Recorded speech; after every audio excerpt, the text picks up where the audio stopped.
একদিন তন্নি একটি জাহাজে ভ্রমণে বের হয়েছিল, কিন্তু তার সঙ্গে ছিল একটি বিশাল তিমি মাছ। এটা দেখে জাহাজের ক্যাপ্টেন নাজমুল ভীষণ অবাক হয়ে গেলেন। তিনি বললেন, তিমিটাকে তাড়াতাড়ি নামিয়ে দাও, না হলে জাহাজটাই ভেঙে পড়বে। তখন তন্নি বলল, তা সম্ভব না, এই তিমি পানিকে খুব ভয় পায়, তাই তাকে পানিতে নামানো যাবে না। নাজমুল বিশ্বাস করলেন না। তিনি একটি পানির বন্দুক এনে তিমির গায়ে বারবার পানি ছিটাতে লাগলেন। এতে তিমিটি ভয়ে ফেনা তুলতে লাগলো এবং কাঁপতে কাঁপতে এমন অবস্থা করলো যে প্রায় জাহাজটাই উল্টে যাচ্ছিল। তখন সবাই বুঝলো তিমিটি সত্যিই পানিকে ভয় পায়।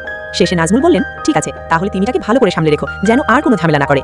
কিন্তু পরের দিন জাহাজের রাধুনী মেহেদি কাঁদতে কাঁদতে নাজমুলের কাছে এসে বলল, জাহাজের সব খাবার তিমিটা খেয়ে ফেলেছে। যাত্রীরা সবাই ক্ষুধায় কাহিল হয়ে গেছে, তাদের মুখ সবুজ হয়ে গেছে। তারা তো ঠিক করে ফেলেছে, এবার তিমিটাকেই খেয়ে ফেলবে।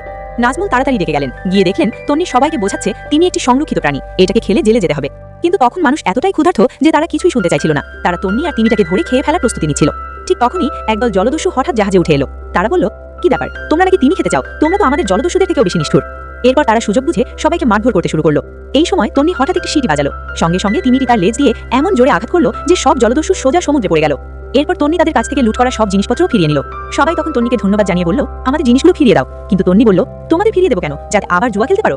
তখন জানা গেল জাহাজের সব যাত্রী আসলে জুয়ারি, আর ওই জিনিসগুলোই ছিল তাদের জুয়ার টাকা। কথা শুনে নাজমুল সঙ্গে সঙ্গে লোকজন নিয়ে তন্নিকে ছিঁড়ে ফেলল। সে বলল, সবকিছু ফেরত না দিলে তোমার জন্য ভালো হবে না। কিন্তু তন্নি একটুও ভয় পেল না। সে শুধু একবার নির্দেশ দিল, সঙ্গে সঙ্গে তিনি মুখ থেকে বেরিয়ে এলো 70-এরও বেশি রাজকীয় প্রহরী। তারা মুহূর্তের মধ্যে জাহাজের সব জুয়ারিকে ধরে ফেলল। আসলে তন্নি রাজকীয় আদেশে এই জুয়ার জাহাজে তদন্ত করতে এসেছিল, যাতে কেউ সন্দেহ না করে সে প্রহরীদের তিমির পেটের ভেতর লুকিয়ে এনেছিল। তাই তিমিটাকে পানিতে নামানো যায়নি, আর সে জাহাজের সব খাবারও খেয়ে ফেলেছিল। তন্নি সবাইকে আটক করে নিয়ে যাওয়ার নির্দেশ দিল। ঠিক তখন নাজমুল হঠাৎ হাঁটু গেড়ে বসে পড়ল। সে বলল, সে আসল ক্যাপ্টেন নয়, তাকে শুধু টাকা দিয়ে এই অভিনয় করানো হয়েছে। আসলে সে একজন রাধুনী, আর জাহাজের যে রাধুনী ছিল মেহেদি, সেই আসল ক্যাপ্টেন এবং পুরো জুয়ার ব্যবসার মূল মালিক। সে ইতিমধ্যে জলদস্যুদের জাহাজে উঠে পালিয়ে গেছে। তখন সবাই বুঝতে পারল একটু আগে যে জলদস্যুরা এসেছিল তারা আসলে সেই আসল ক্যাপ্টেন মেহেদির লোক। তারা পরিকল্পনা করেছিল সবাইকে ঠকিয়ে সব টাকা নিয়ে পালাবে, কিন্তু তন্নি এসে তাদের পুরো পরিকল্পনা নষ্ট করে দিয়েছে। তারা যখন আন্তর্জাতিক সমুদ্র সীমায় পালিয়ে যাওয়ার চেষ্টা করছিল, তখন সেই পানিকে ভয় পাওয়া তিমিটাই সামনে এসে তাদের পথ আটকে দিল।